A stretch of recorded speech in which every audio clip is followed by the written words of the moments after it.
Navi Mumbai police आयुक्त मिलिंद भारंबे यांनी नवी मुंबई नशामुक्ती करण्यासाठी विविध अभियान जनजागृती करून नशामुक्तीसाठी कडक पावले उचलली आहेत।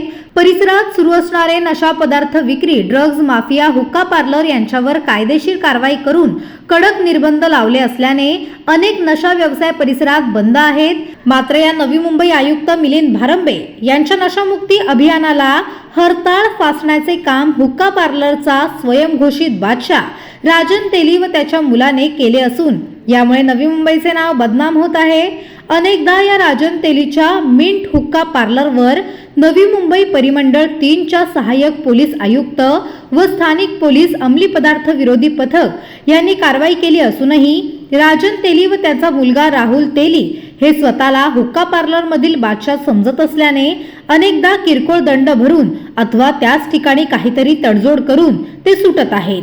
नुकतेच आता संपूर्ण राज्यात हुक्का बंदी असताना हर्बल हुक्क्याच्या नावाखाली राजन तेली व राहुल तेली हे पनवेल शहर पोलीस ठाणे हद्दीत पाटील फार्म हाऊस मानघर या ठिकाणी हुक्का पार्लर चालवत असल्याची गोपनीय माहिती पनवेल शहर पोलीस ठाण्याचे वरिष्ठ पोलीस निरीक्षक नितीन ठाकरे यांना मिळाली।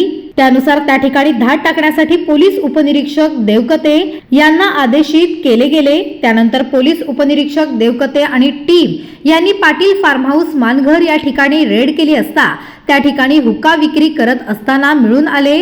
त्याप्रमाणे पनवेल शहर पोलिसांनी राजन दत्ताराम तेली, सलीम नियाज अहमद, नफीस खलील अहमद, राहुल राजन तेली, गणेश पृथ्वीराज दास, विकास कुमार गौतम, मानघर येथील रामदास पाटील यांच्यावर सिगरेट व तंबाखूजन्य पदार्थ अधिनियम कायदा 2003 कलम 4A 21A अन्वये गुन्हा दाखल केला आहे।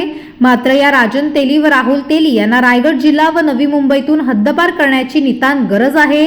अन्यथा राजन तेली हा असाच नशेचा खेळ करून नवी मुंबई आयुक्तांच्या नशामुक्ती अभियानाला हरताळ फासेल यात शंकाच नाही।